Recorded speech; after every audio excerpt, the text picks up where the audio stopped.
Hey guys, Johnny. I wanted to go ahead and lay down the E7th bar chord exercises. If you remember the E7th chord, that's our first finger on the G string on the first fret, and then our second finger was on the A string on the second fret, and we played that from the E bass.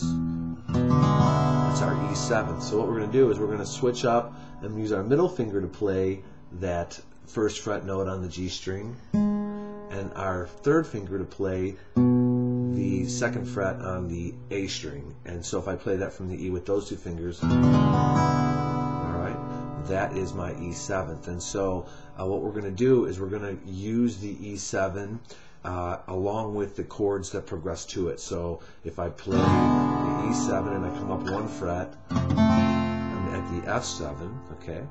And then if I come up on another fret, interval to the third fret, I should say 2 frets, I'm at the G7, up 2 frets to the 5th fret, and I'm at the A7. So those are the chords we want to use. So single strum would be starting with the E7, up 1 fret to the F7, up 2 frets to the G7, to the A7, 5th fret, down to the G7, to the F7, to the E7, to the F7, to the E7. Alright, that's the single strum, and then the multi-strum for that bar chord exercise pattern, starting with E7, up to F7, G7, to the A7, to the G7, to the F7, to the E7, F7, E7.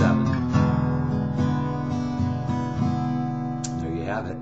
Now, when I play the bass picking note, I'm going to not hear the 7th note of the E7th. If we play traditionally, the E will sound just like the E7th, but we'll play it that way, so it would be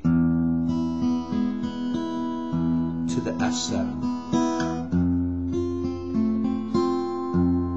to the G7, to the A7, to the G7, the F7, to the E7, F7, E7. And there you have it. That's the E7th bar chord exercise progression. Practice that. Let me know if you have any questions.